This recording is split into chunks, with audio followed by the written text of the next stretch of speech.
Yes. Okay. We're going to give No a few problem. minutes for My people pleasure. to jump on. Okay. Oops, sorry. Okay. It'll start showing viewers here in a minute. We're a little late, so they might have thought we weren't doing it. Yeah, Just hang. yeah, it's my fault. Tell them it's my fault. It's okay. It'll also be rebroadcast, so if people don't come on live, they'll see it. Interesting times. Let me answer some notes here. People are asking about it now. Where are you?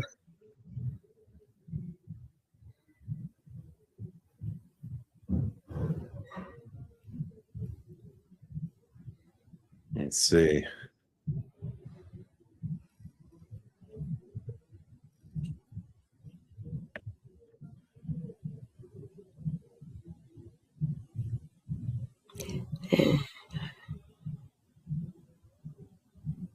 Still waiting to see. There we go. People are starting to come on now. Yeah. Hi, Susie. I bet you Holly sent a message. Yeah. To clean my glasses. Yeah. I can't be bothered. Are you seeing people, honey? Yes, we have Facebook people joining, Substack. We've got 45 people and counting. So, yep. Okay.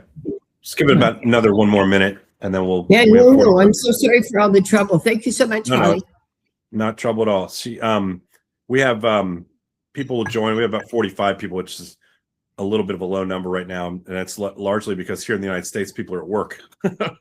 Yes, but yes. Again, it'll rebroadcast, and I can't expect Miss Gannon to be up at 4 o'clock in the morning when everybody's conveniently home from work. Yeah. I could try. It just wouldn't make any sense, but sure. That's okay. You're done with that life, and I'm done with that life. Hello, Tammy from Boston. Thank you for joining us. I'm only seeing 3 or 4 on mine, but then Holly sees a bunch more. Hi from Chicago. Excellent. So just to give a little intro while we're here, you guys might have seen Kathy on previous broadcasts where we joined together to conquer the world's problems. And Kathy is joining us from Islamabad, Pakistan. And if you don't know who Kathy is, you will start knowing her more and more. She was the Associated Press's main person in Pakistan and Afghanistan for the last 38 years, reporting on developments in that country and the surrounding area, and also has covered Iran in the past, and also has covered Iranian politics, including elections in Iran. So one of the few real experts on the region itself. And I know you say that, but you can be as bashful as you want. I've been reading you my whole entire journalistic career. So thank you.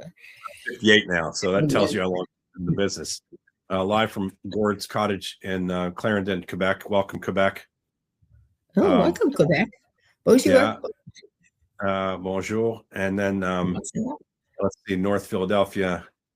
Love your note. Pacific time when you announce. We'll try to do our best. We announce Eastern time, and we always say it's Eastern time, so -3 hours. I can't. I have people in Australia. I have people in Japan. I have people in Africa. I have people in Europe. I have people in the United States. I have people in the Midwest. I have people on the West Coast. So really, a lot of you guys are going to have to do the math. So I could start announcing Greenwich Mean Time, but then it'd be more complicated for people in the United States. You have to do the math then too. Yeah, we don't have to do the math then as well. So that's right, Kathy. Let me just ask you, what were you doing last night when this thing happened? Were you already asleep at that point? Because I know in your time zone, you're what, 9 hours ahead of me, I think. 9 hours, yeah. So you're 9 hours ahead, and those people on the West Coast should be 12 hours ahead. So when this thing happened, right around close to 8 o'clock at night, maybe 7 o'clock at night, p.m. Eastern time, that was be 3 or 4 in the morning. That was 5 a.m. in the morning 5 here. So 4, 5, 7, 8. Actually, I woke up early and I looked, and there was something from the foreign minister and deputy prime minister saying that Israel could be a spoiler, is trying to be a spoiler. There wasn't anything about an agreement or anything. So then I wondered, well, why are they talking at this time about Israel maybe a spoiler? So then you sort of knew that something was. And the Turkish deputy chief of the army was also here. So before I went, I actually thought, okay, and plus I wanted to get up thinking that 8 o'clock deadline, I wanted to know what your president would do. So then it started to come across. Don't put them off on me. Well, there's a reason I carry 2 passports, Kathy. Yeah, that's right. Well, my Carney has a few problems occasionally too, but not like Trump. But anyway, so it sort of seemed, when I went to bed, I thought, no, it's going to be the United States doing something horrible. But then when I woke up, because I wanted to see the deadline, I started to look at, and I saw the thing from the foreign minister. And then I started to pay attention, and then I could see that something was going to happen, or was happening, that it was going to be. But it makes sense. Let me preface this by saying that about 10 days ago, maybe even a little longer than that, if I remember correctly, Kathy Gannon predicted this might be a route to some sort of resolution. And I was like, I don't know. And, I should know better, right? I should know better to question the great Kathy Gannon. But my thought was, right off the bat, there's no way this moronic, narcissistic, so-called leader is going to listen to Pakistan, because he wants to always be the person making the deals and always the person having the power play. And I just didn't think that Pakistan was going to have that sort of influence on him. He never talks about Pakistan because he doesn't have a bunch of hotels there. And I thought, it's not might be the way to go. But you called it, man. You called it 2 weeks ago. And I just want to give you credit for that and give you props. So take it from there. Thank you very much. Yeah, it's interesting, but it made sense at the time for a lot of reasons. You're right about Donald Trump, of course. He wants to take credit, but it doesn't matter. No matter what happens, he's going to say whatever he wants anyway.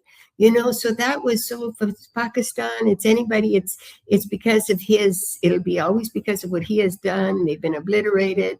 He'll always do that. But it was very interesting because also America. There's never been a Pakistani general that America didn't like. Pakistan worked with Zia when the Soviets were in Afghanistan, after 9/11 with Musharraf, another military dictator, after 9/11. And already they had sort of been building a rapport, General Munir, the field marshal, had been to Washington, dined with Donald. Donald says, he's one of my favorite generals. So it sort of made sense from the American perspective that it would be unacceptable. They're on this horrible board of peace. Pakistan has a seat on there, but also Pakistan regionally, between Iran and Saudi Arabia. You can't state the importance of Saudi Arabia, and Pakistan having a security deal with Saudi Arabia. So Saudi Arabia was also, phone calls were made to Saudi Arabia during the night. So Pakistan positioned like that, with having a security deal with Saudi Arabia, and having been quite openly not supporting Iran, but saying the war was wrong. Going into Iran was wrong, and it was unprovoked, and that. So it had also a line of communication with Iran, and Pakistan has an off again, on again relationship with Iran, but clearly they had opened the door, and Pakistan had been very clear that they thought that it was unprovoked, and Pakistan is really, since.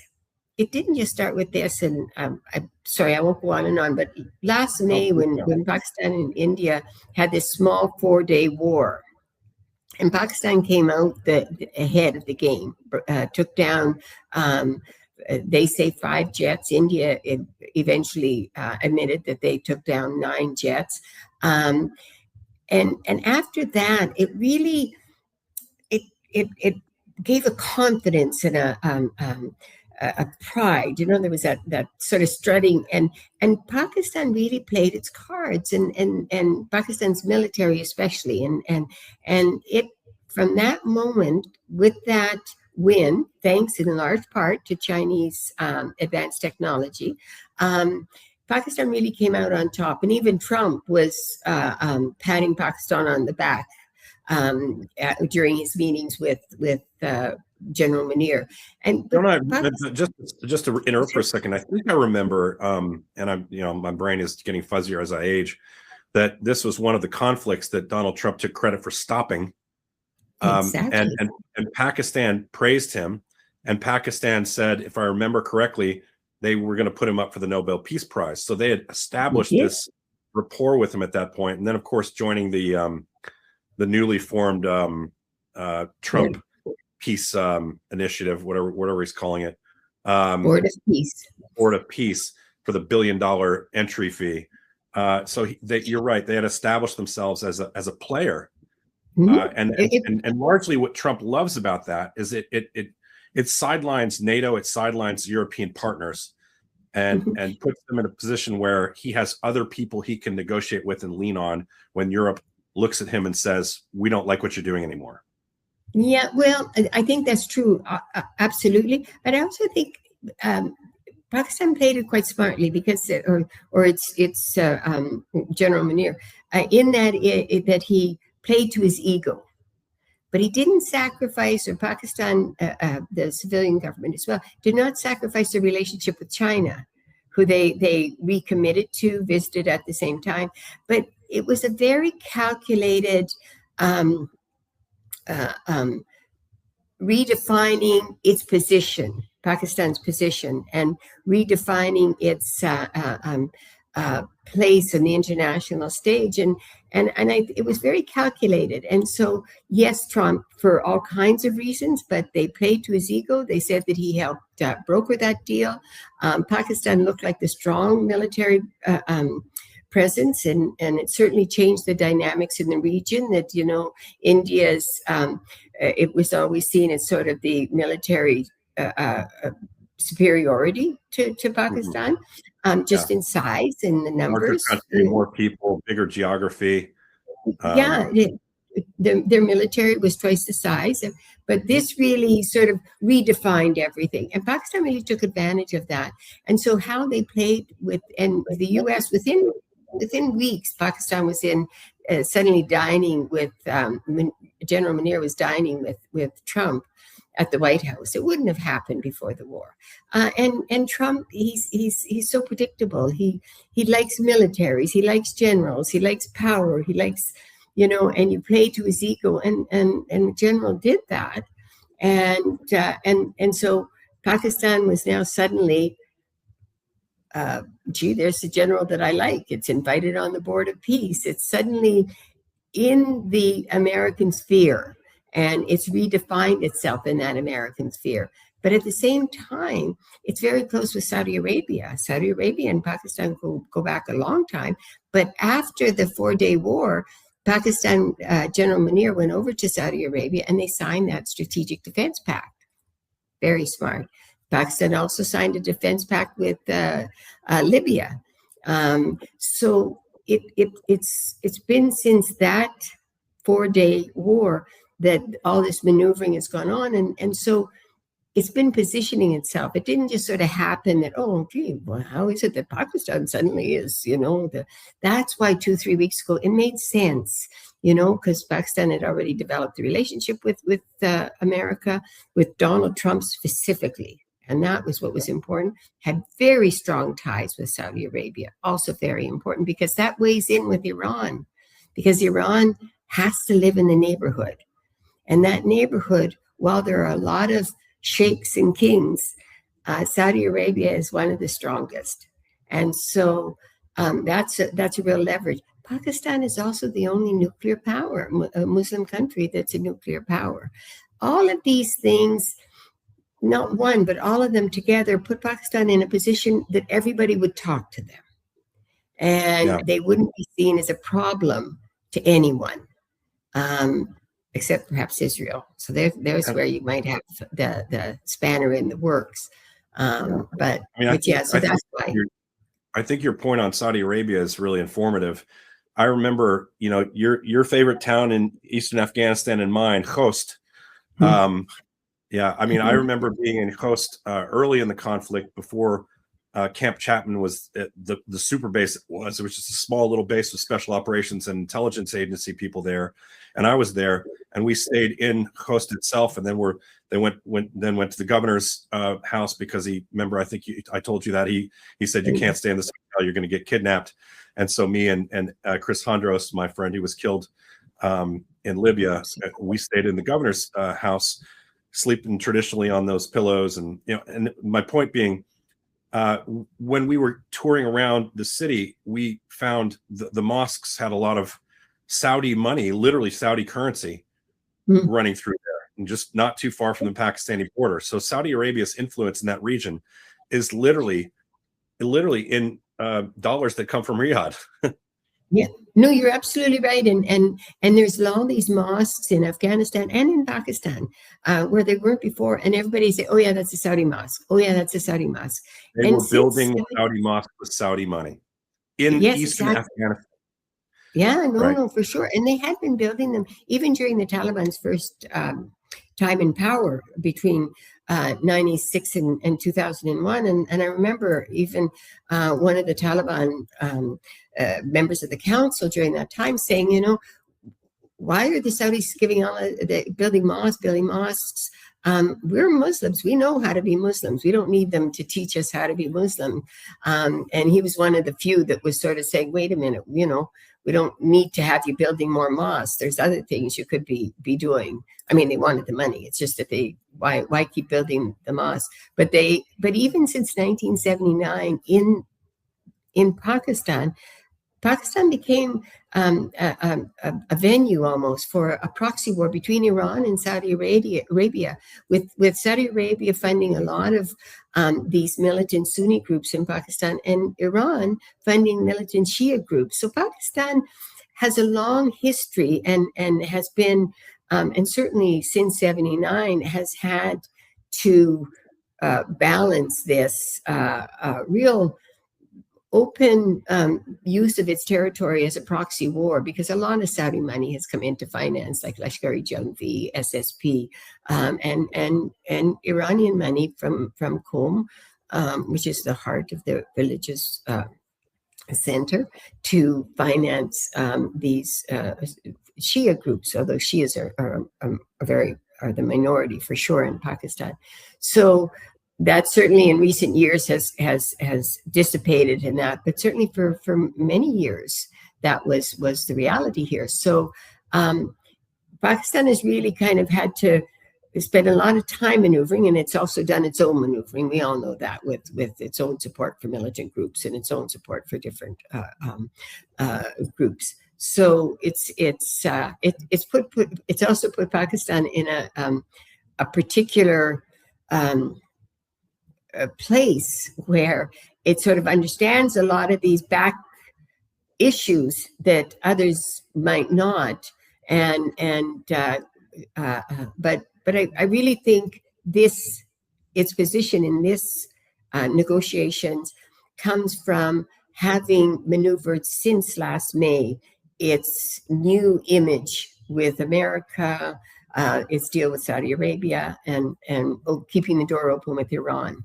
It's really briefly, it's worth mentioning that since the Afghan war started, Pakistan and U.S. relations were not all that great anymore. You had George W. Bush saying, you're either with us or against us, if you guys remember that.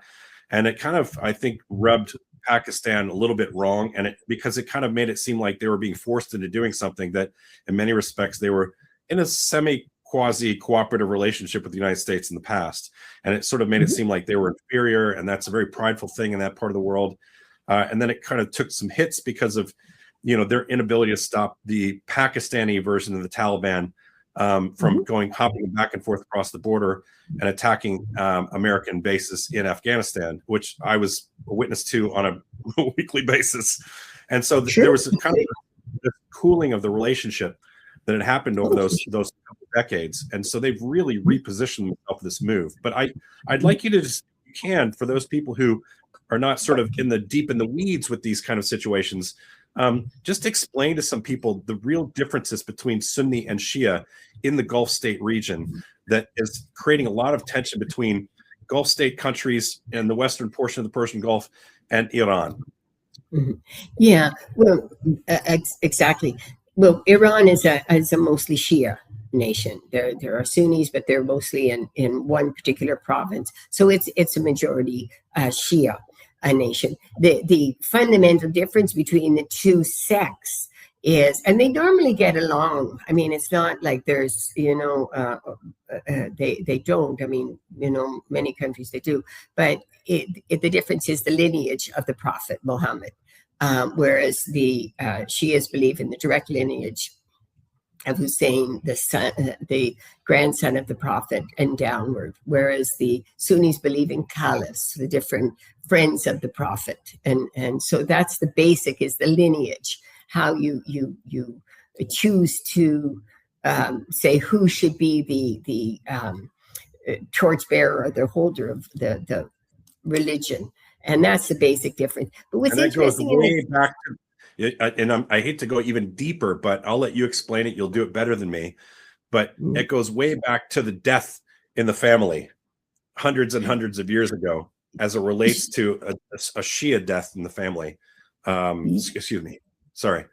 The Sunnis have been blamed for. Is that correct? Yeah, well, there was a big fight day at Karbala. That's the big, when the Shias mourn during Karbala is in Iraq, and it's a very Shia. If you've ever seen on TV, and I've been there when this was going on, you'll see them with chains hitting themselves on the back, and that's a part of this whole really rift between the Shias and the Sunnis.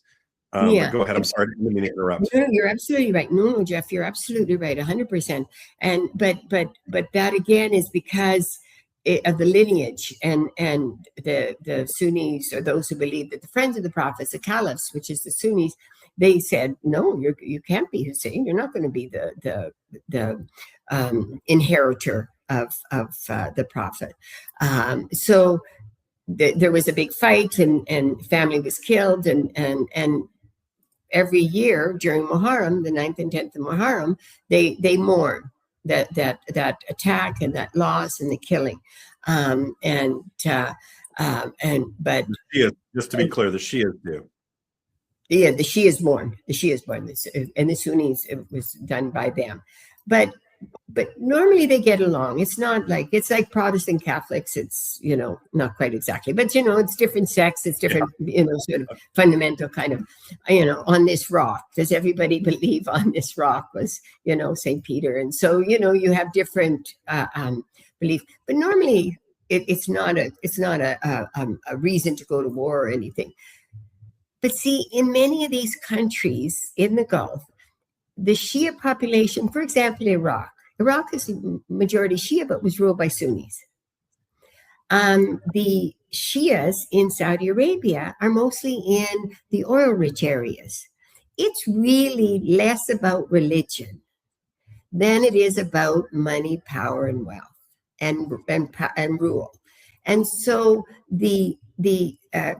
for example, Saddam carried out these massacres of Shias, who were protesting that. And then when of course the Iraq War happened, based on lies, of course, but anyway, that all fell apart, and so then the Shias now are the power in Iraq, because they're the majority. But that's where fundamentally the real issue in the Gulf. I mean, yes, there's the Shia, Sunni, Iran's mostly Shia, everybody else is mostly Sunni, but it's not true. They're not all mostly Sunni. It's just that the leadership in many, in Bahrain, a lot of Shias, but it's a Sunni leadership. So and again, like I said, Saudi Arabia, it's Sunni, it's very much Sunni, but the Shias are in the area where the oil rich is, so they can't afford to let them be in any sort of dominant position, and so you put them down. So I think the real underlying, in my opinion, and people will disagree, of course, but in my opinion, the real underlying rift isn't religious. the real underlying rift is power, is oil, is rule, a right to rule. These places don't have elections. These are ruled by families, sheikhs, kings. They're not ruled by election, and not that obviously we see it in America what that means. But anyway, but you know, I mean, it's so fun. I think the real issue isn't religion, although it's interpreted as such. The real issue is power, and how to keep your power, and how to reduce if it's the majority Shia in your country and you're the Sunni leadership, how to do that. And so that's it's a little bit like Ireland. They say it's Protestant and Catholic, but really, is it Protestant and Catholic, or is it land? Ireland wants to control our area, right? Yeah, yeah. But I mean, it's most people don't understand, like the Sunni leadership that we get along with for the most part in Saudi Arabia is conservative as the Shia leadership in Iran. When you talk about repressive policies, when Trump talks about repressive policies in Iran, there are repressive policies in Saudi Arabia. I mean, most women in Saudi Arabia do not drive. They still have religious police walking the streets in Riyadh. They don't have elections per se in Saudi Arabia that are for some great democracy there. They still do public executions in Saudi Arabia. You know, so I mean, I think when we're trying to think, oh, well, Saudi Arabia are our friends, probably because we think they're more liberal. They're not. And this is, again, as you said, it's about power.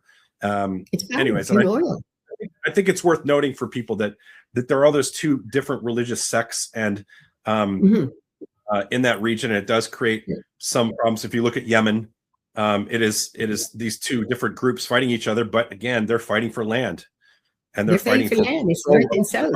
All of Yemen, you know, and they're using weapon systems from Saudi Arabia to fight the Iranian-backed militias, proxy war in Yemen against the Iranian-backed groups, which control not only the Strait of Hormuz, but the strait on the other side. The Iranians control the Strait of Hormuz, and the strait on the other side of that region are really can be shut down by the Houthis.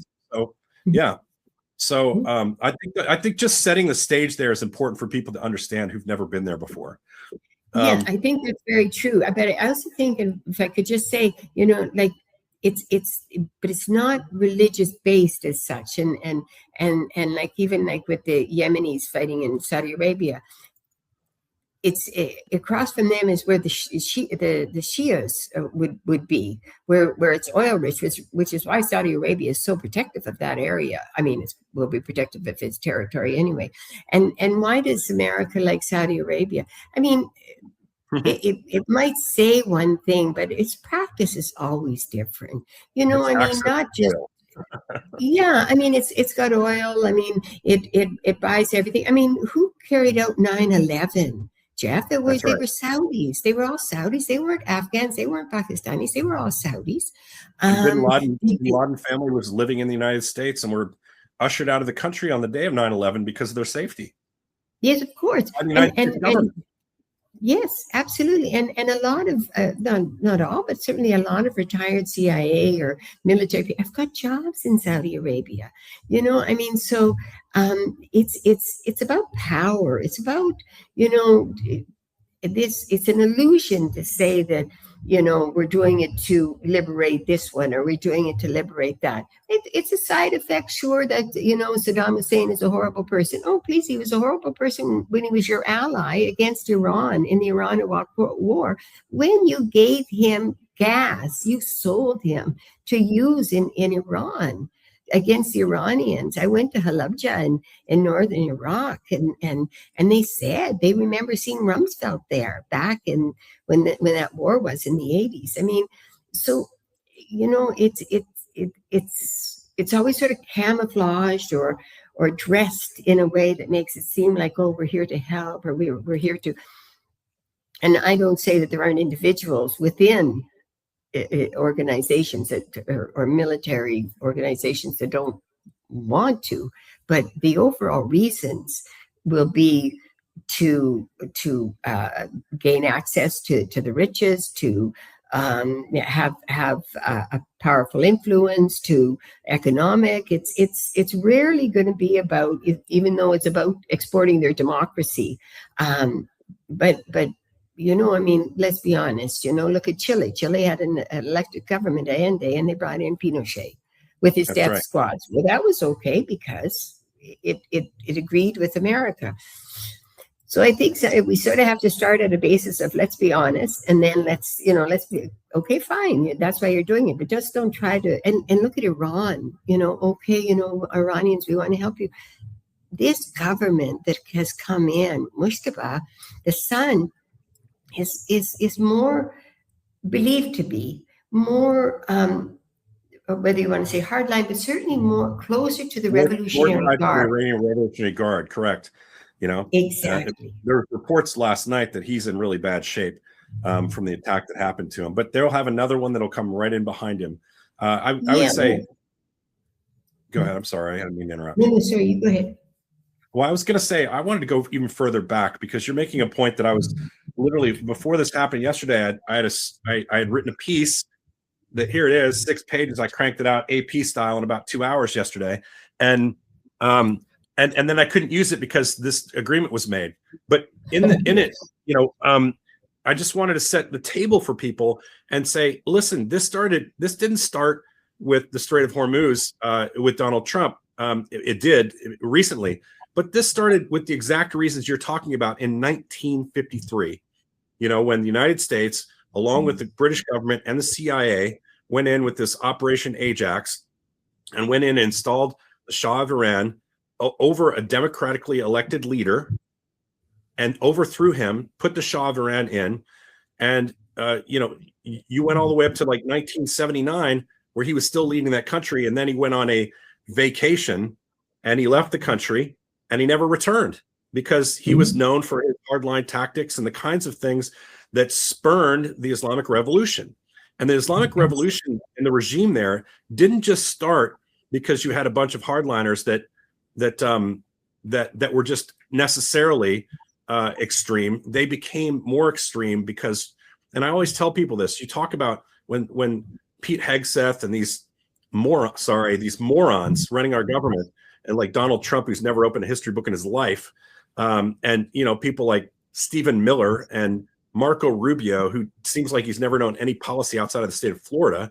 When these people come in and they say they're monsters and we need to eliminate this terrorist state, they've been there for 47 years and we should have dealt with it. I always say we created the monster in 1953. The CIA and British intelligence created the monster in 1953, and we suppressed a country for more than 2 decades until they finally said enough is enough, and they stormed our embassy. He left the country.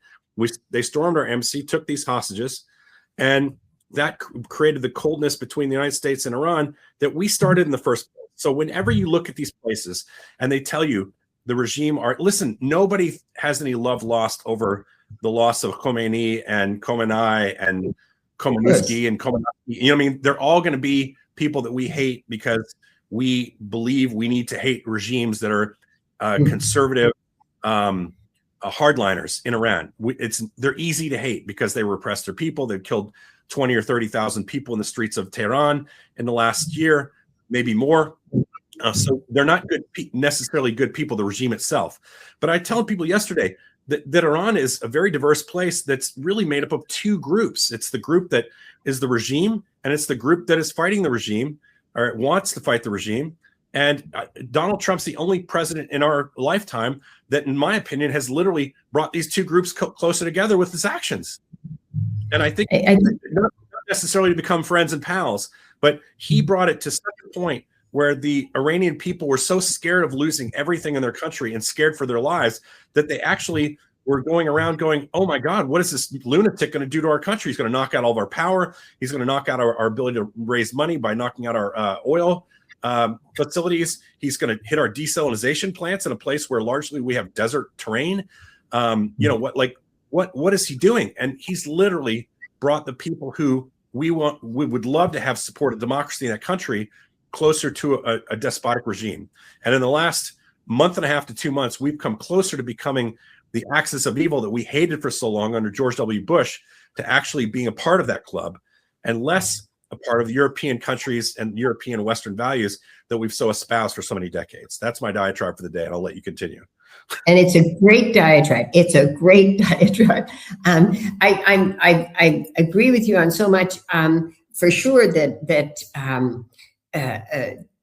it's two different groups, but Iranians they're deeply proud, and their culture and society is rich. It is so rich. I mean, when Trump tweeted about destroying this civilization, and I thought, my God, do you even have any idea what a rich civilization you're talking about with such derision?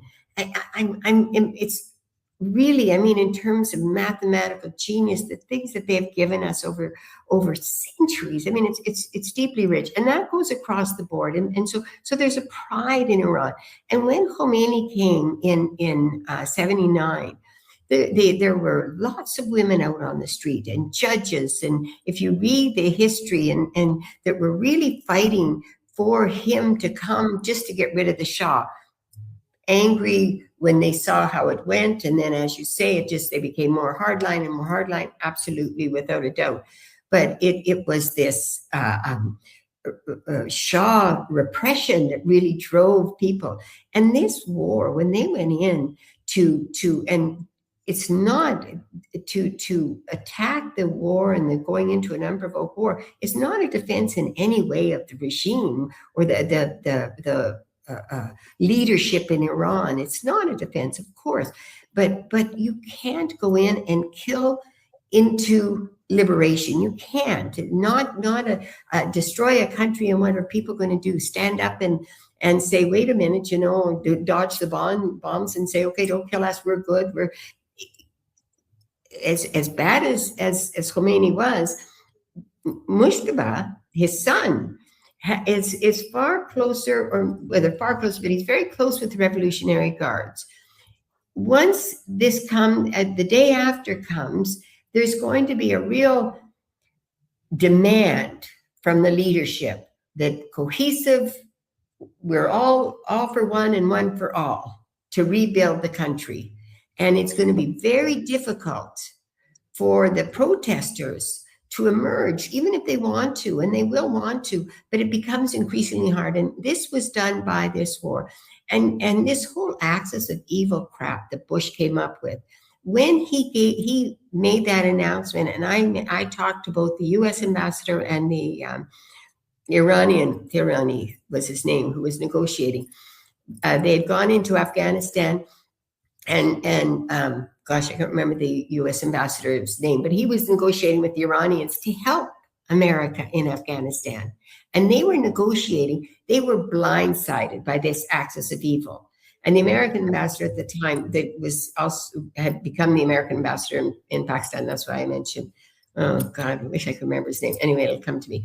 And they were negotiating at the time to help the United States. Iran was going to assist the United States in its campaign in Afghanistan, because, of course, they had no love lost with the Taliban when they were first in power. They had killed some Iranian people. So this whole axis of evil, at the time, completely blindsided those who wanted to negotiate. So there are people in Iran that have worked with America. The negotiations that were going on last time before this war, even Oman said they were making progress. Iran was actually talking about stockpiles and what to do with them. Would it have gone far enough? Who knows? But it's wrong to look at one side and to look at it in black and white, because then you're not able to see all the nuances and all the subtleties and realize that it's far more complicated. And when you just conduct a war the way it's conducted and go in for the reasons you have no idea, because Israel forced you into it, just as Israel has been trying to force America into going into Iran for 20 years. It's been saying that they're close to a nuclear weapon. They've been saying that for 20 years. Sometimes it's 2 months away, sometimes it's 3 months away, but but it's there. You could go back when Netanyahu spoke to Congress, when he spoke to the UN. So it's really incumbent on us to understand better and not to be so quick to assume that all these are bad and all these are good. Yeah, if that makes sense. I'm not sure which ambassador you're referring to. It was either Ryan Crocker. Ryan Crocker. Yeah. No, it was Ryan. It was Ryan. Yeah. Sorry. It was confusing to me because he was also the charge d'affaires, I think, in sort of like the interim role. You know, and having an American ambassador that was strictly American, I think, was always very difficult unless you understood a lot about the culture and history of those regions. You know, and that's why they went so hard to Zalmay Khalilzad when he came in, who was also had his own issues. Obviously, you were well aware of Khalilzad when he was here. Yes. Yeah. It's all had serious issues. and so, yeah, I mean, the Taliban are back in no small part because of the choices that were made to bring in to rule Afghanistan and were supported completely by Saul, even though I remember having a conversation with Saul and saying, really, PSYOP? These are the people I know, I told them, either you're with us or you're against us. We'll make sure they don't. I said, you remember how corrupt they were? I mean, my goodness, all of them, they were just so corrupt when they were last in power, and they killed 50,000 people. And that's when the Taliban came in the first time. No, he said, yeah, he just sort of flipped me off and said, no, you know, we've told them, you're either with us or against us, and we're not going to let that happen. Yeah. What do you know? So let's look forward a little bit. We have 2 weeks, and I'm going to set the table here a little bit by saying, before we went into Iran, the Strait of Hormuz was open. Oil was flowing freely. It was at about $56, $55 to $56 a barrel at the time. Gas was in that sort of, you know, $2.89, $2.99 a gallon range. Now it's at $4.18 a gallon, even with it dropping today. And there was no war going on, and we weren't wasting all of our munitions fighting a war. We didn't have any Americans dead yet. We didn't have, I mean, and you could just keep going down the list of things that didn't happen. So today, Pete Hegseth comes on and says they would not be in this position had we not forced them with annihilation, which is great. But are we in a better position than when they started?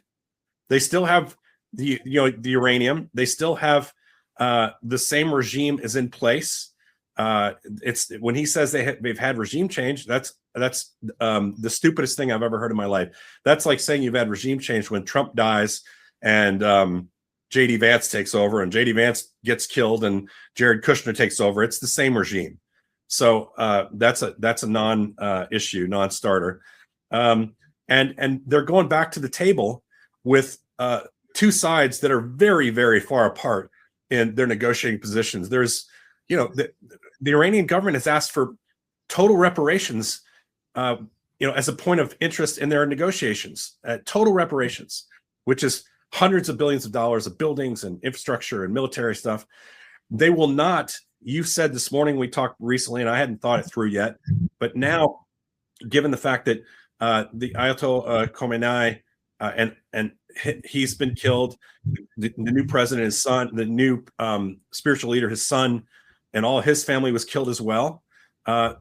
There's as good a chance that they're going to work to get a nuclear weapon as before. We've not reduced that. We may have pushed that down the road, but maybe they build a nuclear weapon. Maybe the new alliances they seem to be renewing with places like Russia make it easier for them to get a nuclear weapon. I mean, it's just, and he was saying we're never going to allow them to have a nuclear weapon again.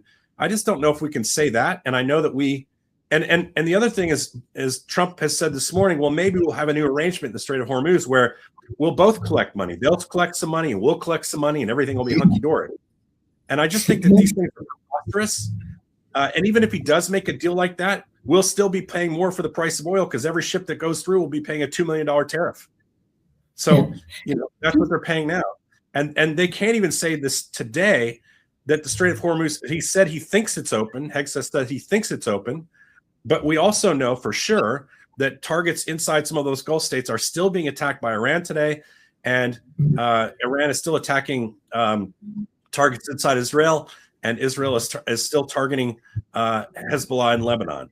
So this deal seems very tenuous at best. We know that the Pakistanis will be involved in negotiations. The Turks will be involved in negotiations. The Saudis will be involved in negotiations. Qataris will be involved in negotiations, and even China.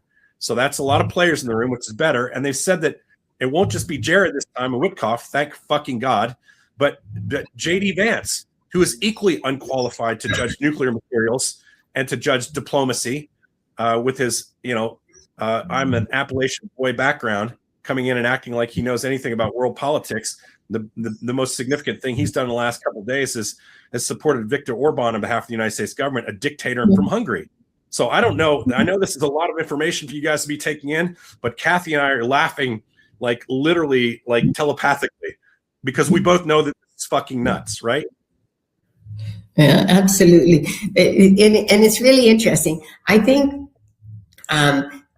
that and you're absolutely right on all you say. And the nuclear issue, first off, it's very interesting because despite Israel's insistence, despite what Trump and Hegseth said, the Ayatollah had issued a fatwa. Now, fatwas, especially in Shia, and it's very strong.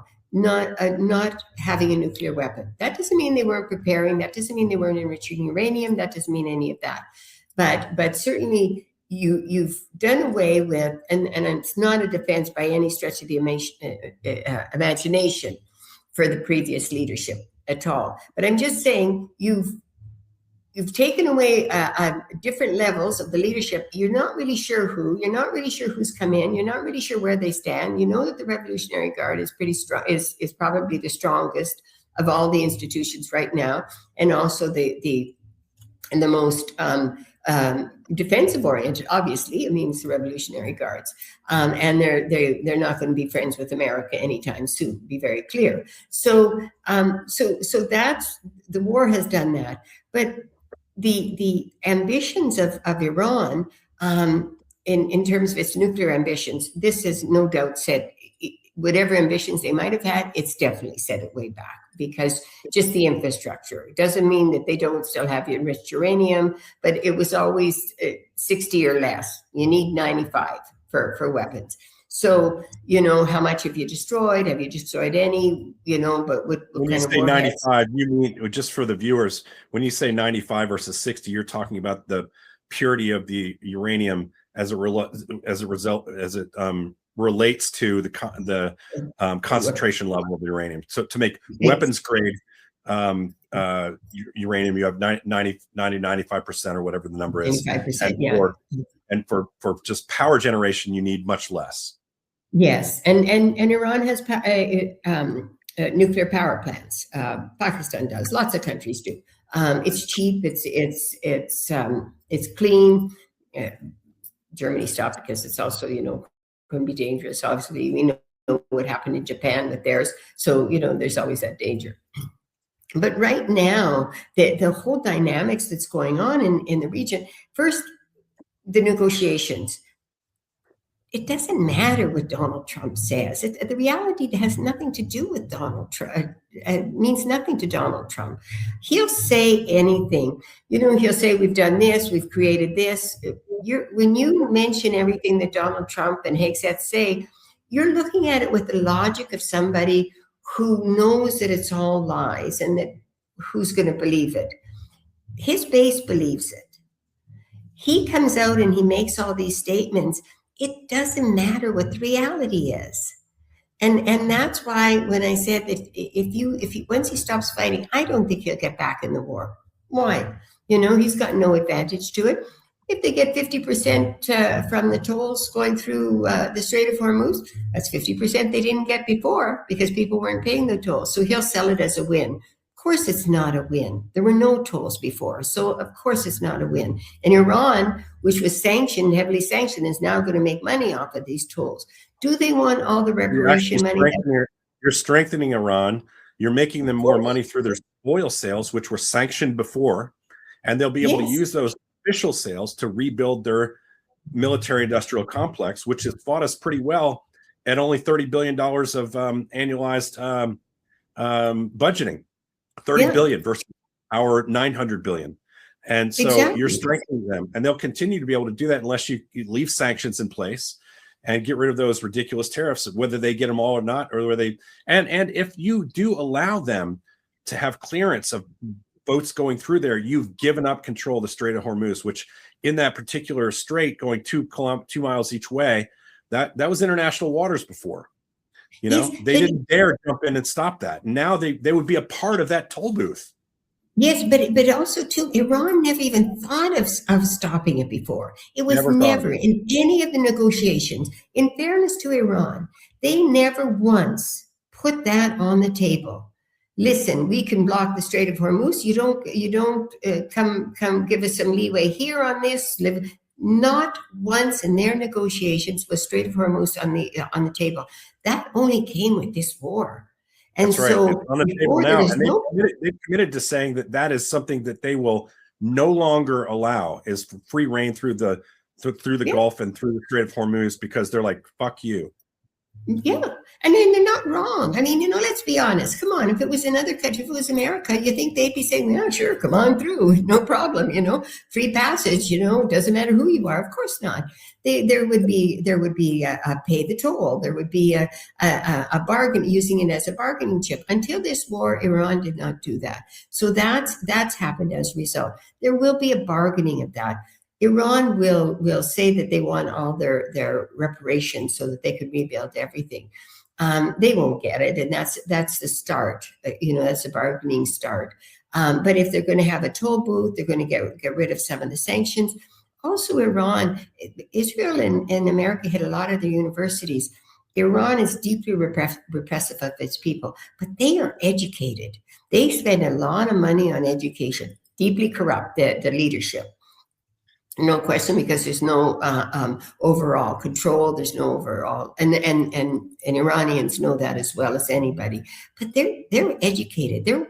They have more PhDs than most other places. A lot of their top government people, not their maybe their religious council and that, studied in America. They got their PhDs in that from America. And I met so many women. They were smart, educated, working as taxi drivers, working as tour operators, having their masters. Very confident and independent women, Iranian women that I've come across have been, very strong-willed. Yes, One of my students in Columbia last year did a story on two Iranian dissidents, couple that were here, and she was the main character in this story. And I'm telling you, she ruled when they could shoot, when they could do anything, and she was just this amazing artist. Did a story on why they left Iran and how she's been, she can't go back now because of threats to her and everything. These are educated people. Yes. And you find a lot more people in Iran that know how to speak English than you will in the United States know how to speak Farsi. Well, yeah, for sure. And Farsi is such a beautiful language. I mean, it's just a beautiful language. And there's so the money that Iran also spends, it spends on education. There are good educational facilities, and they do educate their population. Repressive, yes, no question. But it was changing slowly. Did they kill so many? Absolutely.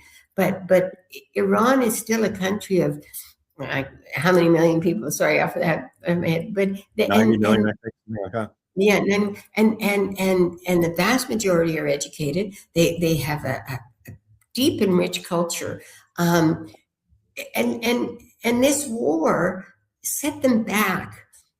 Were they going anywhere with this regime? Maybe not. Maybe it would have taken a lot longer. But changes were happening, and they're brave. Look at the men that were out there, the women, and it's not fair to compare, and I really don't. But when Afghan women are demonstrating, you're not seeing Afghan men out there on the streets with them. But in Iran, I mean, when those demonstrators initially, of course, these latest ones were the businesses and that, but then everyone came out, and it's all the different grievances were together. It was everybody. It was men, women, older people. Iranians are an amazing people. The leadership, yes, horrible, but and this war has been devastating for them. And I do think that the negotiations, while they will be really tough, and I'm not sure, 2 weeks, where do you get? But I don't think America wants to go back in. Once the fighting stops, I don't think America wants to go back in. You're right that will they lose out? Will Iran maybe in 15, 20 years be able to build a nuclear weapon? Possibly. But there's no way Trump is going to sell this as a win. Obliterated any opportunity for Iran to get any kind of nuclear weapon. We've destroyed their delivery system. We've destroyed their Air Force. We've destroyed their Navy. He will sell that over and over again already, and it's just a ceasefire. He sold it as an American win. Every speech he's making. They've destroyed largely a lot of our U.S. bases in the region with drones. And this is going to be interesting. By the way, the goodwill that we have with Gulf countries, because we really didn't have their buy-in. There's no way the Gulf countries want this shit to happen ever again, because it's them paying the price for it. We talked about this morning briefly, but to me, one of the major turning points, I think, was when it became a realization that Iran said, if you hit our electrical grids and our power supplies and all this stuff and our oil, we will hit your oil. And when they said the word desalinization plants, I started listening, because in the region that is largely, you've been to Qatar, you've been to Saudi Arabia, you've been to, what was once a desert in Dubai, but now is a thriving metropolis. You know better than anybody that there is no water there. You need desalinization. And if they were going to start hitting desalinization plants, it'd be worse than just losing money for the next 20 years. You would not be able to survive. And the same goes both the other way. So I think it was mutually assured destruction that made these people decide maybe we need to come to some sort of agreement. But I don't know that. My problem is that we never know the predictability of Donald Trump. He doesn't think like a world leader. He thinks like a narcissist. If he sells it as a win, that's great. But sometimes the American population may not agree with him. And when he starts feeling that pressure, looking like he might have lost, he might turn around and go the other direction again. But he won't. But he'll never think that he's lost, and he'll never say he's lost. So even if the American public come at him, I would be willing to bet you $50 that he would turn around. Canadian or US? Okay, yeah. 37 cents to you and me. 50 Canadian, 15 American. But I'd be willing to say he'll take those objections head on, and he'll say you're liars. I'll tell you we destroyed you. And he will do it straight faced, and he'll do it with 3 or 4 words that make absolutely no sense. But he won't accept the criticism, and anybody who criticizes around him, he'll just get rid of them. Now, if he loses big in November, then the Republican Party will then, have an issue with him. And what does that mean? That then changes the whole dynamics. And, if he's got nothing to lose, how could he behave? That's scary. That's a scary thought. But I really think that he wants out now. And as far as he's concerned, all these bombs and everything, it sure as hell must have decimated everything. He knows next to nothing. So, they've certainly dropped a lot of bombs, destroyed a lot of the country. Must be, so we can get out and we can say we won. And Iran. How do you feel the Gulf states feel about this position that they're at right now? Yeah, I think this is why I think this is for our viewers. When I say the Gulf states, our allies, Bahrain, Kuwait, even as far away as Jordan, UAE, Oman, in a lesser sense, but Saudi Arabia, and the UAE and Dubai and so forth.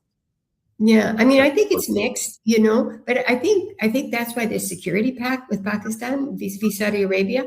I think some of the Gulf states probably felt a little bit abandoned by America, with this war, like when it started, that they weren't really receiving the protection that they maybe thought they should have,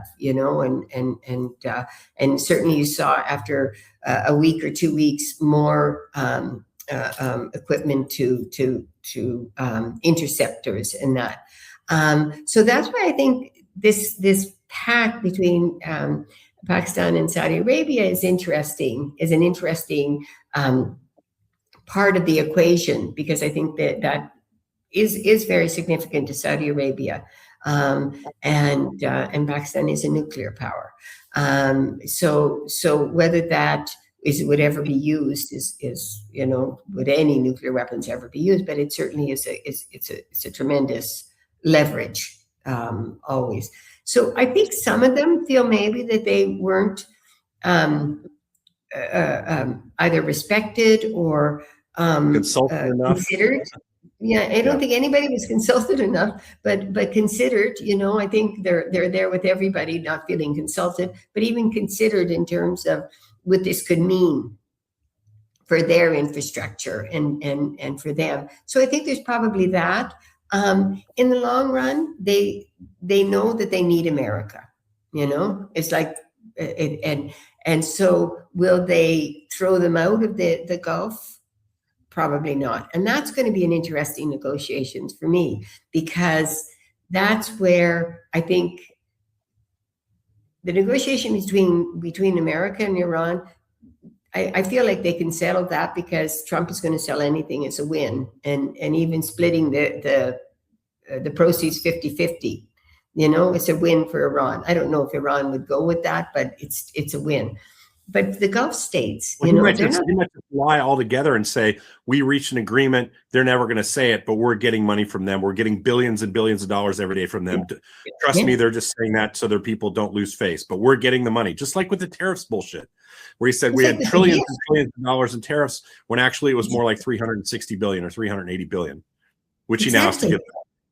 Exactly, which he now has to give back. But also, goods went up and goods weren't available. So, the consumer lost in those tariff things. But also, too, in terms of this big gift that Iran gave. Oh, it was a very big gift. It was such a big gift. And I'm not telling you what that gift was, but it was a huge gift. It was a really big gift. Yeah. Then he tells you that it was those 8 ships, but it wasn't.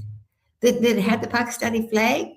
I mean, that was sort of the whole rumor initially, that it was for America for the oil, but it turned out it was somewhere else. I can't remember now, but it seems to me it went to China. Yeah.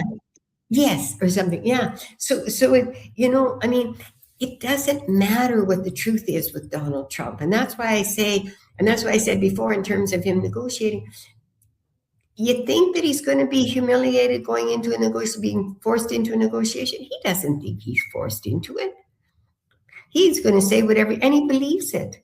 He believes that he's obliterated. Israel is a big unknown, and this whole thing. They're the big spoiler in all this stuff. They could easily be the big spoiler. In the whole thing, it seems to me like they're continuing down that road today. Yeah, and it's hard. It's a hard one, because what they're doing in Lebanon, just taking over land, 1 million people that have been thrown out. They say they're going after Hezbollah, and Hezbollah is still strong enough, obviously, to be creating the problems that they are in Israel, and the attacks that are going through. But it's so overwhelmingly an assault on people. In Lebanon, you've taken all these people from their farms. I covered the war in 2006 in South Lebanon between Hezbollah and Israel at that time. And I spent the whole time in the south, and I went to the border. I also got attacked by the Israelis. But, those are farms and people that have been there for generations. And now they're saying, go, we're taking it over. They're actually going worse than that, actually, Kathy, as you well know, which is they're telling Christians and other groups there that they're fine, but you should be turning in your Muslim neighbors. And Yes. they're going house to house and looking in attics, very much like they did in Germany, Nazi Germany during the 1940s. And this is astounding to me that the Israeli population, which went through this and lost 6 million people to the Holocaust, are now doing the same thing that the Nazis did to them in the 1940s. Yes, I mean when I was reading this that they were telling the Druze and Christians don't throw out your Muslim, if they come to your house looking for support, throw them. My goodness, what would Anne Frank think? I mean, I was so. But even the way they've treated Gazans, and it's like a child who's been abused. He grows up and he's a child, or she's a child abuser. And to me, it's very much like that. Israel was abused, and the Jews and 6 million people, horrific.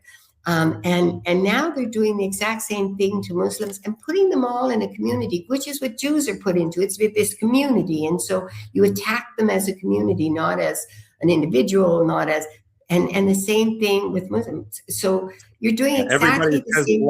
Everybody's Hamas, right? Yes, every Palestinian is Hamas. The election was in 2006. 2.3 million people in the Gaza Strip, 70% are 30 years old and younger. They were never able to vote. Never able to vote. Yes, it was horrible what happened on October 7th, but 70,000 people you killed, even Israel admits that. 70,000, 20,000 children, Jeff. I mean, they're not Hamas. It just can't be acceptable. Anybody, I don't care what your religion is. I don't care. You're a state in the comedy of nations, and either you behave according to some regulations, some form of international law. Yeah. Some form. But when you have Donald Trump saying, I'm going to destroy a civilization, I don't care. It's a war crime. Care nothing of the fact that it's a war crime. He's also recently said that he didn't care that he didn't think he needed to follow international law because he follows his own morals. Yeah. That's like an evening at the Improv hearing him deliver that line. But yeah, that's what he said. Yeah. Do we see a time?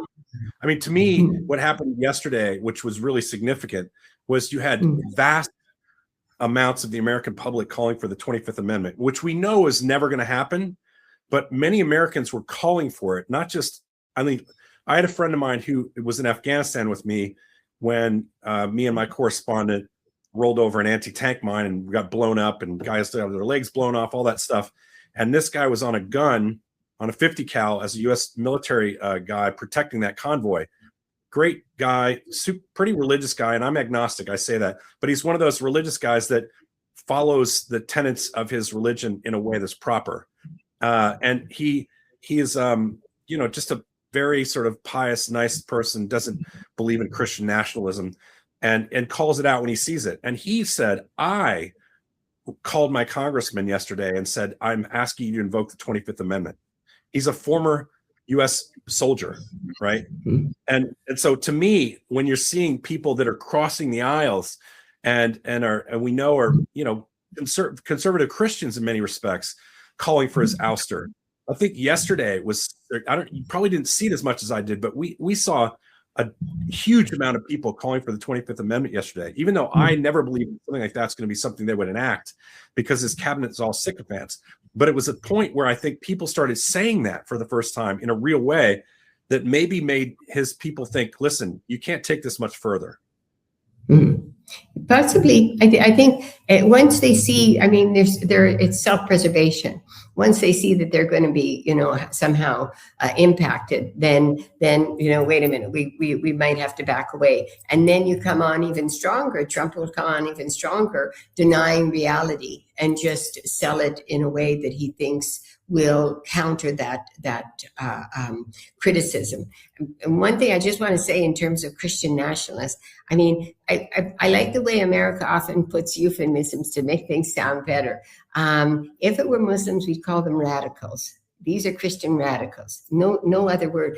And it's very interesting, the word that they use as nationalists. It almost makes it sound patriotic. And it's funny because Hitler's party was the national social workers, whatever, which also makes it sound very well, yeah, we're workers, we're the workers party, we care for the workers. And when you make these, and this, it's mind-boggling to me, this whole, and I know, even I was talking to somebody who teaches and is, looks at the whole, and they say we're studying the Christian nationalists. I was shocked at the word that they use, because I thought it sounds patriotic. It sounds like they should be called what they are. They're Christian radicals. They're Christian militants. They're Christian, just like you would call a Muslim radical, a Muslim. Where is it any different? It's not any different. It's exactly the same thing. And they're selling themselves. And even though I know people are outraged with their philosophy and that, but they still, their stories are done and they're written up as Christian nationalists. There's nothing more innocuous than calling somebody a nationalist. Well aren't you? What's the AP style book say on this? I don't know. So, I don't know, and because I'm not writing a story, but it should be called out. I agree with you. I think when I say the word Christian nationalist, it already has a different meaning to me than just Christian nationalism. It means to me what you're saying, and I think the problem is that because it has a meaning that way to me, I interpret that as it has the same meaning to everybody else. But you're absolutely right. I mean, I've started saying you guys are equivalent to the Christian Taliban. You haven't gone that far yet, but you're not far from it. I don't know. How have they not gone that far, Jeff? Really, honestly, because they haven't been allowed to. But if you look at their teachings, whether it's about women, it's misogynistic, it's racist, and they haven't been allowed. You're preaching to the choir. When you look at Iran right now, I had a conversation with somebody who's one of our tenants who's staying in our cabin. Nice guy, very nice gentleman, but we disagree. To say it was a loud conversation in my house was, it's like, okay, time to head back up to your cabin. But I said, he's talking about these Muslims. And I said, let's focus on Iran. And if you want to talk about the Iranian regime and how you think that they're diehard conservative Islamic religion, that's fine. But let's not start labeling all Muslims as that. And secondly, I think it's important to note that the kinds of things that you accuse them of, not allowing their women, to have much power, to have no say in their government, all the things you say happen to them are literally things that are in Project 2025 right now. The only difference, I tell them, is that, for instance, like in Afghanistan, the only difference is not yet are you hanging them from the soccer post of the stadium. Not yet. Yeah, not yet. But also this public execution, Jeff, and if I could just say, you guys execute people in private. Sure. I disagree. I'm openly against the death penalty, but yes, the Taliban or Saudi Arabia, I think it's horrific. They do it in public. You do it in private. Where's the difference? I mean, you put a guy in an electric chair and you run volts of electricity through him, or you give him an injection. And but I mean, I get your point. And by the way, I'm not for those kind of, I don't know. Let's not get into a debate over whether I think executions of people in the United States are. Most of the time, we find out that DNA evidence clears a lot of those people, so that's why I'm breaking a lot of it. But what I would say is they go through a process that, like 25 years later, they still could be in an appeal process here in the country. In a country like Saudi Arabia or Afghanistan, your appeal lasts like till the next afternoon, right? So there's a there, but I get you. That's the difference, not the killing them, but the difference. I take your point, and I would say, as well as I do, that I'm much more in line with Canadian law than I am American law. I happen to live here. Please don't blame me because my parents got divorced and my dad took my hockey career away and moved me to Louisville, Kentucky. But I think we have our fair share of but I do tell people, look, this is Iran, and the repressive regime there is becoming very much more a mirror of the United States government than people believe. And they always 8 years ago, when I talked about, what he would do to this country if he took control of it and eventually got what he wanted after his first term, if he got a second term, what he would do. I told people and they all laughed at me. They laughed. And I said, you can laugh all you want, but I've seen this shit around the world. And I know I can recognize what a dictator is going to do by the signs that he's showing us, and believe what he's saying. You know, don't believe everything he's saying, but believe what he's saying when it comes to him wanting to seize power. So I'm what I'm leery of is not just this is cover up the Epstein files, which could take him down, which we know you've been the evidence great is on there. that. I have to say, me and another guy working. Yeah. I just want to say you've been incredible. But it's not, oh, you know, I am truly try to be careful. Just like I would never consider myself an expert on the region that you cover. I scratch the surface compared to you. And it's the same thing on the Epstein files. On the Epstein files, I'm literally trying to give people like beginner refresher courses so they can follow the better storytelling and the better investigative work being done by people who are digging into it day and night. You know, and I think what I bring to the table is I'm a generalizer. I can generalize on a lot of these politics, and I'm really good on covering conflicts and war. And so I'm happy to talk about that. You know, I had all these conspiracy theories the other day about, oh, this is a chance for them to go in and rescue the pilot, but also get the plutonium back. And I was like, no, man, they're not going to do those two issues. They're not going to do those two things simultaneously. That's ridiculous. And no 4-star general would sign off on that. And because they brought in 2 MC-130s didn't mean they were bringing in hundreds and hundreds and hundreds of troops. It means they were bringing in Kiowas that had no long-range capability unless you flew them to the site. You know, because they can't fly 700 miles or 600 miles in Kiowa Warriors with limited, limited range. And that's what the MC-130s were there for. So for me, FedEx is here. Probably give me a car bomb from the White House.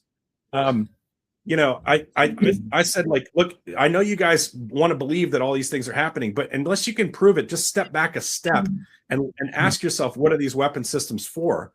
Oftentimes it's to move troops in, special operations troops, but oftentimes it's to move their equipment. You know, they have dune buggies that go through the desert with 50 cals on them. They have motorcycles, these special operations troops that they take out and they spread out and move across the desert faster. They have Kiowas, they have little birds, you know, even smaller helicopters that they hang off the side. And yes, they will destroy them if they don't think they can get them out because they're stuck in mud. Don't think a conspiracy theory about that. They have no problem destroying 2 MC-130s so that they don't leave that intelligence behind. They would do it in a heartbeat. So, you know, that's my area of expertise. The Epstein files is something that I rely on this really good reporting while I try to slowly get up to speed on people who've been covering it for 10 years. I'm never going to be that expert, but I do bring in science-based people to help me with Rye. You know, I mean, I think he's doing some amazing work. We just have to help him with the storytelling part of that. You know, his brain is so big, it's going to explode.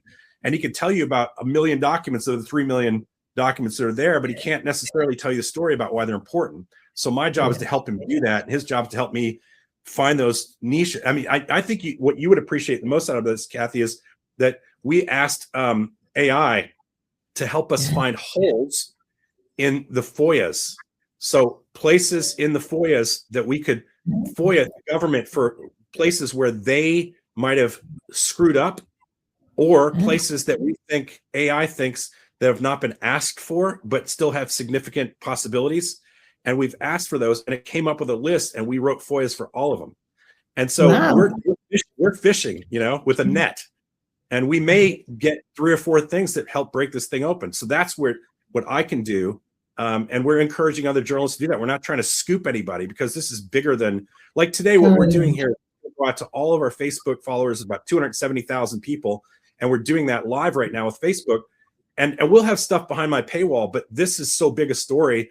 And you've been such a great partner. We don't want to paywall this. We want as many people to see this as possible so that they can understand the story going forward, because otherwise they're not going to know how to protest. They're not going to know how to raise concerns. If this continues down the road, it may possibly go down. And also for them not to panic for the next 2 weeks while the negotiations are going on, because as you say, this might go away. It might go away. And I also think that, you know, you have to take it sort of, okay, there is a truce, you know, okay, how will it hold? I mean, it's hugely complicated now, hugely. But sometimes the more complicated it is, the more the simplistic solutions are come out. And that's where simplicity is Donald Trump's specialty. The question for me is Iran. And I think that's a big issue.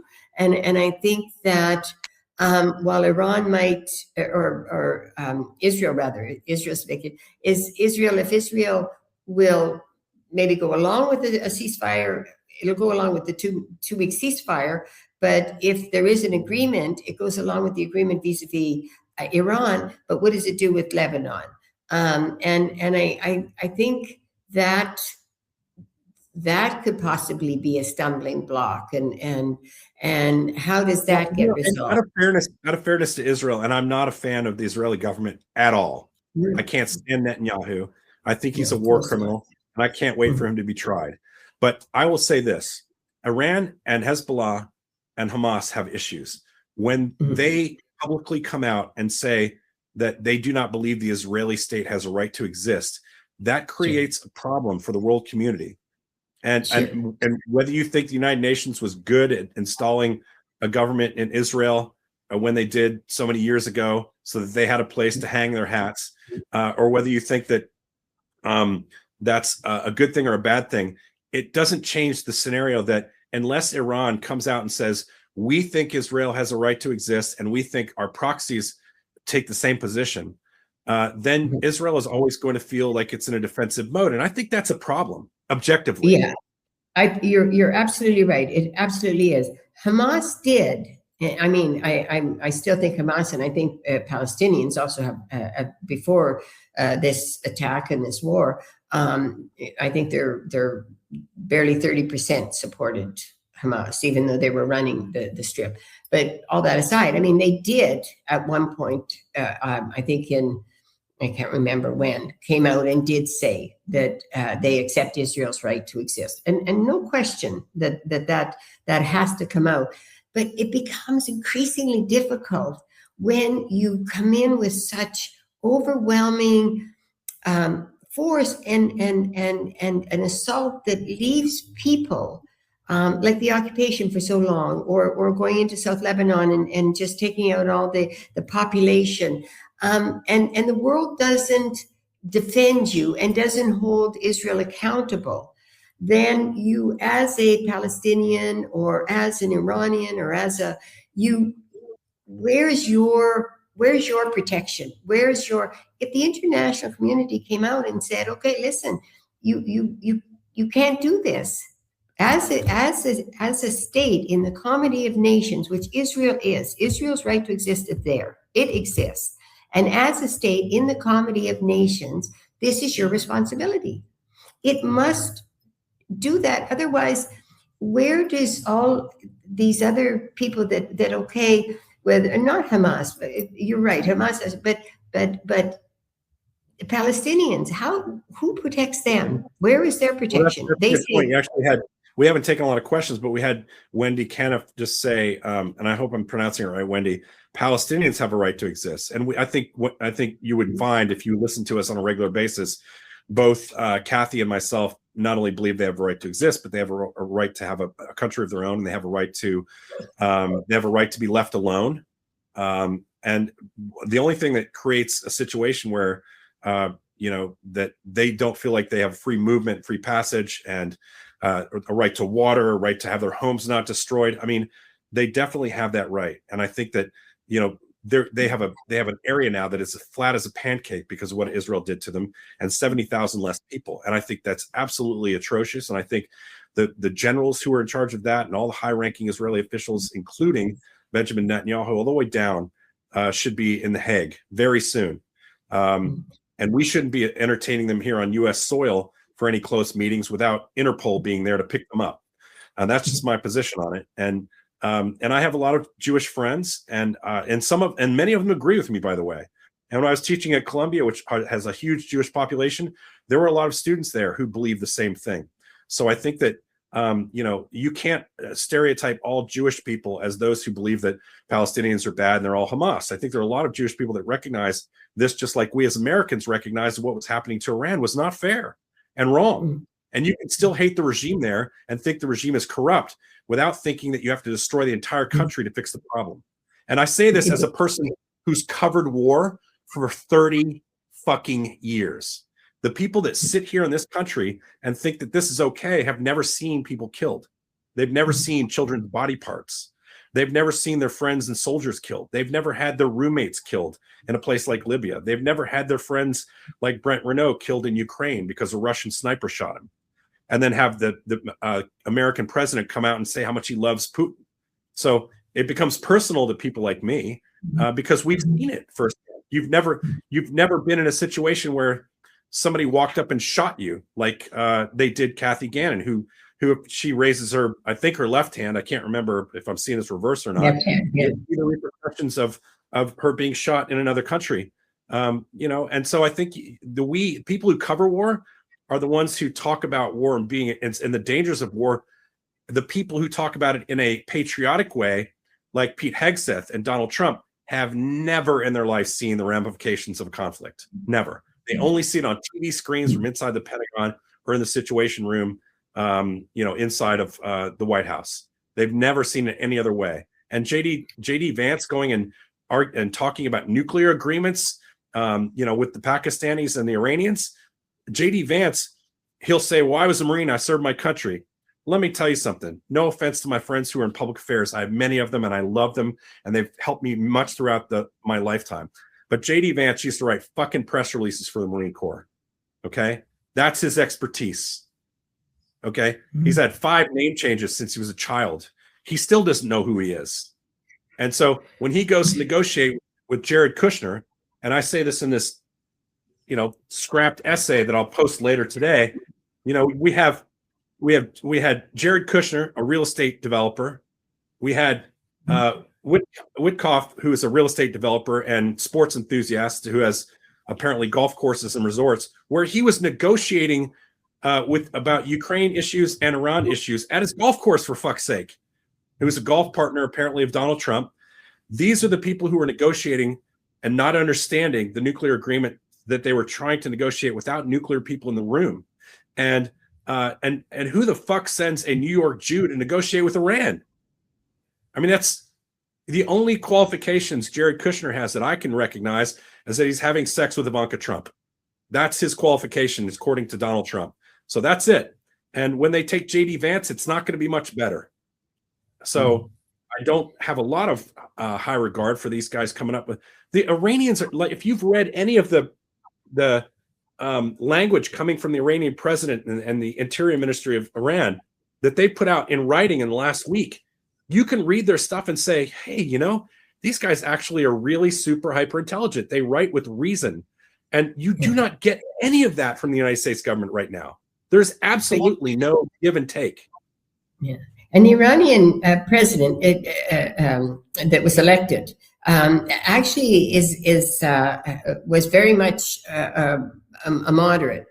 Of course, the council decides the clerics and that, but he's very much a moderate. And during his election, in terms of opening up space, and especially for women within Iran, he spoke out. Also engagement. We have to, we want to engage with the world. We want to, So like any administration, there's always there's a mix, and they're fighting as well against the hardliners or whomever. And I just want to say one thing, and to go back and not to overplay it, and in terms of right to exist and everything. Israel is a state and has to be held accountable to behave as a state. Now, okay, all international laws are out the window, and as you said, they should all be at The Hague. But these are state policies that have been made. They just passed legislation for the death penalty for Palestinians only. There has been no repercussions for Israel for the treatment of Palestinians in its jails that have report after report that have talked about no charges, children, sexual abuse, all this abuse.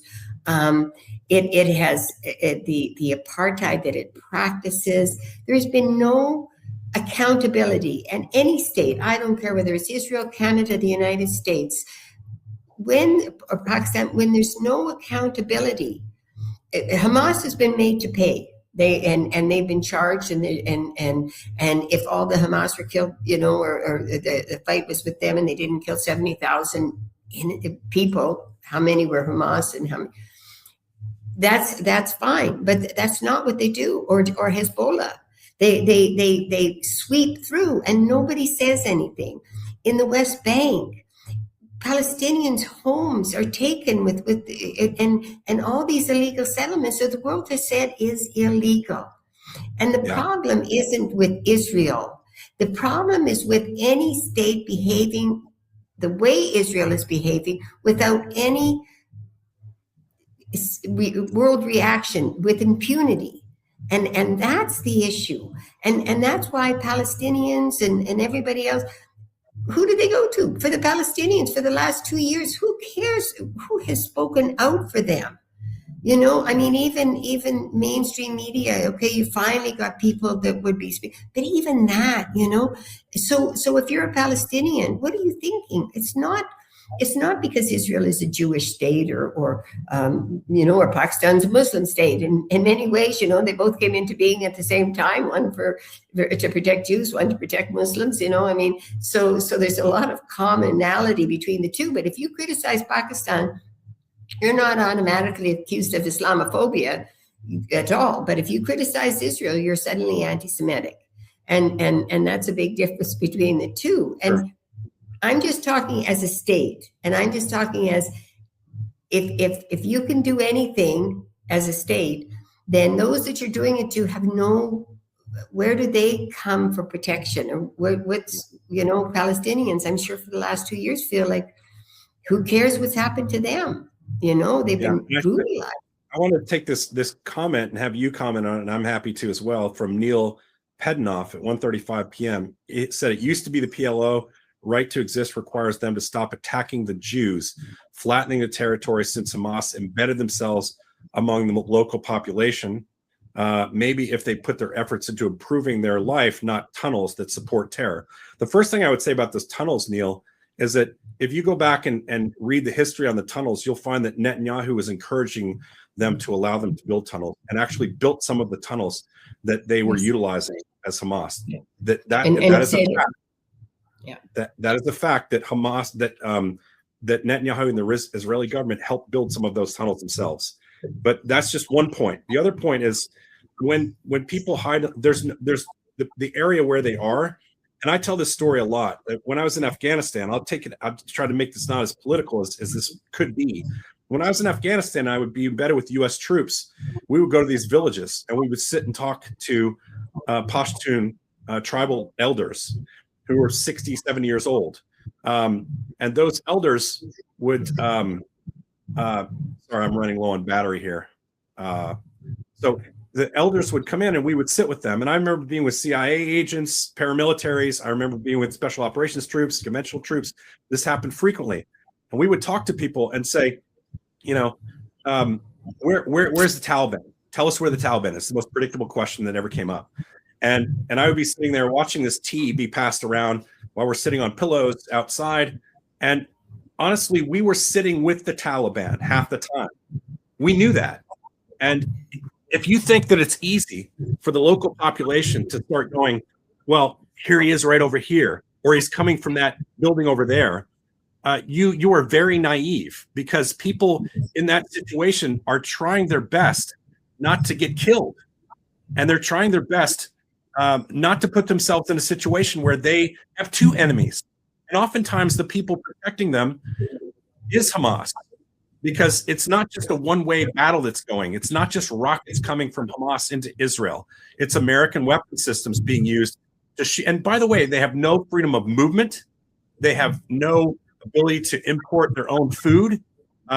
Every time they decide that they're going to put up a building, it gets dropped.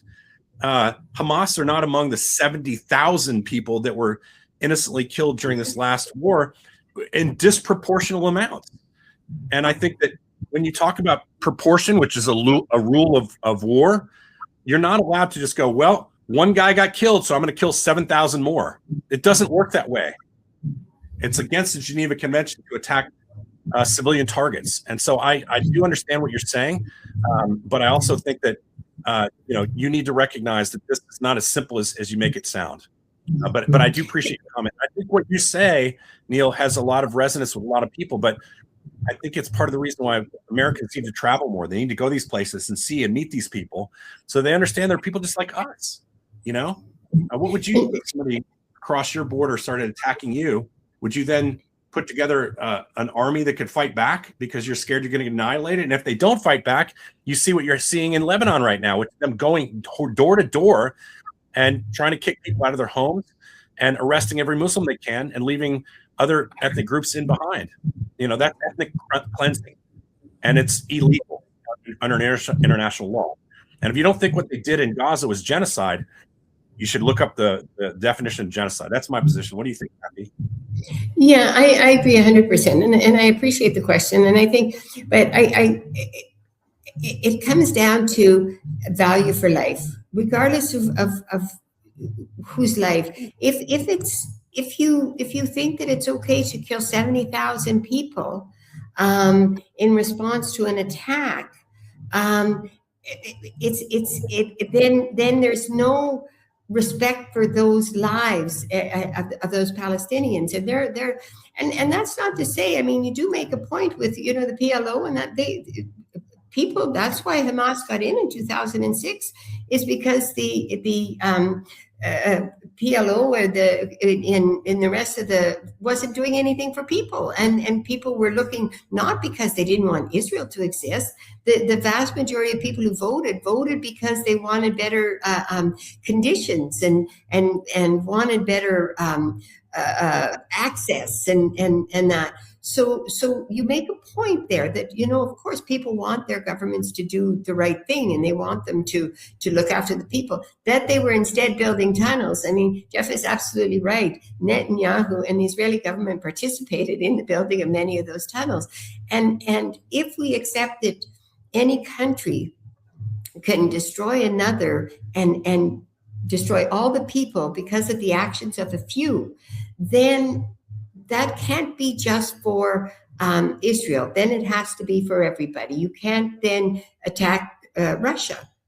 Russia wants to kill all Ukrainians. Okay, well, I mean, they say that territory belongs to them, and they accuse the Ukrainians of being whatever.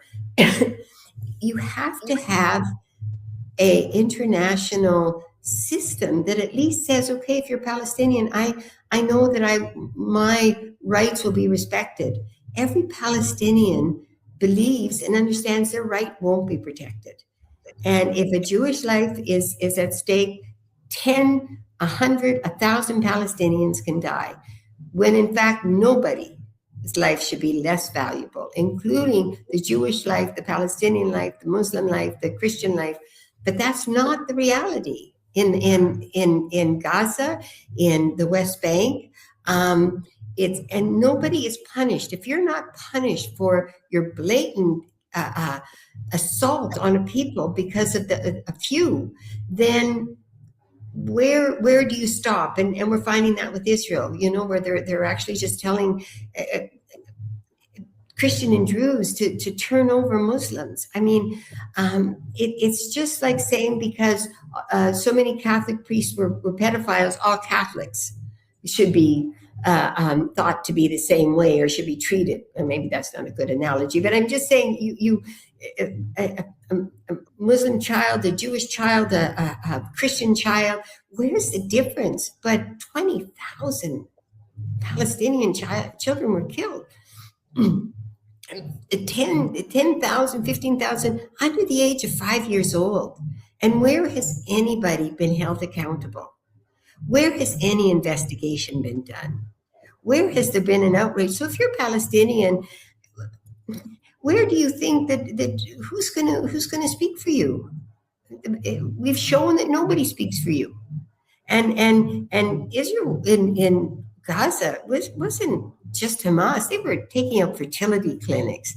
That means that you don't want the next generation. And you're killing children because you don't want them to grow up to be Arabs, or you don't want them to grow up to be Muslims. And this fundamentally and is horrific. I don't care who you are, whether you're doing it, Hamas saying, well, all Israelis are eventually going to be in the army. No, and no, and no. You don't get to say that I can kill a child because they'll grow up to be and accept it. But the reality is, and it's been shown over and over again, if you're Palestinian, if you're Muslim, you don't have the same respect and rights and dignity that a Jewish life has. And you have, it's until now, it's been shown that you have nobody to speak for you. So why trust that, let Israel do whatever it wants? You can't trust them to protect you. And look at this latest law, if a law that says Palestinian death penalty, not Jewish. You could be a Palestinian Israeli. They literally wear this little badge of honor. If you guys haven't seen it, go look at the golden nooses that they're wearing around their jackets and their shirts, which represent, that law, the passage of that law, and hanging and killing Palestinians who do anything wrong to Israel. So it's not, It's nothing black and white, and we have to just have either the same law for everybody or nobody. You can't have it both ways. I even saw Kathy. This will probably be the last comment. We'll shut it down. We've had about an hour lead in. We were kind of a little bit late, so it's probably about an hour and a half at this point. But what I would say is, I saw a video this morning of a 80-year-old Jewish woman who was posting a protest sign in Israel, and the Israeli police came up and they literally beat her up on the streets. A woman grabbed her, threw her down, started beating her up, and the male Israeli security police surrounded her. And then, cut the video off. But she was like 80-something years old. And just because she was protesting, she hadn't done anything else except hold a sign up by herself. And I think that, we just need to be, be a little bit, yeah, go ahead. No, I was just going to say, and even on an individual level, he should be punished. But no, there's no, it's just impunity for anything that you do. And I'll just make one, because we're running out, just on the same thing with Gaza and that ready to kill, thinking it's Palestinian. Look at the 3 Israeli prisoners, the hostages that Hamas took. They escaped. They knew that their fellow Israeli soldiers would kill them if they worried that maybe they had a suicide vest. They took their shirt off, had their hands up, and came out to give themselves to they were Israeli hostages, to say and they were shot. 2 of them. The 3rd one ran. They had their hands up, no shirt on, because they understood that, maybe they're frightened, and they were shot. And then the 3rd one ran, realizing, what the hell? And then he was shot. And even though there was, by the way, independent journalists covering from the Gaza side were all murdered. So many of them murdered. So many of them. But last thing you want to do is walk out with a black vest on and says press on. When you're on the opposite side of the Israeli military, they just shoot you as a matter of course. Yeah, and there's impunity, and so that's why I'm saying it's not. It's when that impunity it sifts through everywhere, and then you assume that your enemy is less than human, and all Palestinians are your enemy, or all Israelis are. And there has to be a practice that is enforced for all of us, and it's not, and so that leads to a whole bunch of things and behaviors and militant groups and resistance and opposition and so much. It doesn't lead to peace. Yeah. All right. So I think just to remind you guys, go find Kathy Gannon on her Substack and start following her if you want to know what's going on in that region, especially if you want to know what's going on in Pakistan with the peace talks that are supposedly hopefully coming up. We'll see if that holds. The news today will maybe potentially change those things, but we know that Pakistan has invited both Iran and the United States to peace talks starting Friday. We'll see if we get to Friday before it's broken. But and it closed down the city. Just to tell everybody. So there's a holiday on Thursday and Friday here in Islamabad because of and the 5-star hotel has kicked all its people out, all its guests out. Arena? Yes, they've kicked everybody out. they've told them to vacate. So I guess some of these negotiators, I don't know if it's on both sides, to be staying at the same place. I'm not sure. But anyway, When I was, so when I was staying at I think it's Serena, right? They have a Serena Yeah. Hotel in Islamabad. Yeah. When I was staying there, I was in the room with my correspondent talking about the interview we were going to do with Musharraf after Benazir Bhutto was killed. And, Mhm. and I was having a long discussion with her. It became a little bit heated. And we ended the conversation and I went to storm out the door. And as I opened the door, an ISI agent fell in the door. And I was like, all you have to do is ask. I'm happy to talk to you. Just ask, you know, that, you know, so the Serenos would be an interesting place to be if you're the diplomat. So be aware that when you're in there, you're being listened to and watched. Yeah.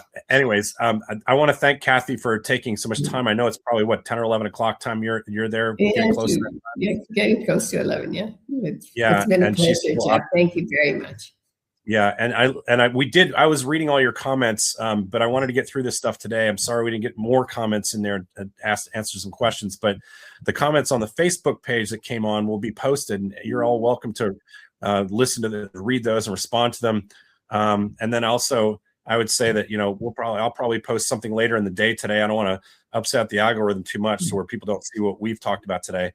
It's a really long one. We don't usually get more than like 20 or 25,000 people watching a 2-hour podcast, but to those people who really want to look in depth, this is where it's at. And you know, we'll have some more of my sort of 10-minute, 12-minute rants later in the day.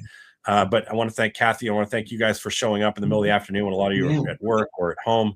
And we'll talk to you guys soon. Kathy, thank you. Always much love. Thank you very much. Thank you. We'll talk soon, okay? All right, be safe. Take care. You as Alrighty. well. Take care. All right. Bye-bye. Like, follow, and share, guys, and comment on our page. And if you don't know, if you don't know, we have From the Writer's Cabin paid subscriptions on Substack. It helps us support the work we do. Yeah, and a lot of the content, I did notice one thing real fast. A lot of the content from people saying, "Hey, you know, I can't necessarily afford a paid subscription." Like, you know, this content was free today. You know, 2 hours with Kathy Gannon. I think one of the most foremost experts on that part of the world and region. And you know, she's not charging anything to be online with us today. And so, yeah, if you can, you know, push your friends towards that, that's great. If you support what we're doing, and even if you can't afford it, spread the word. That helps us a lot too. And we appreciate your support for what we're doing. So, anyways, Misfits, take care. And From the Writer's Cabin here in Monterey, Virginia, take care, and we'll talk to you soon.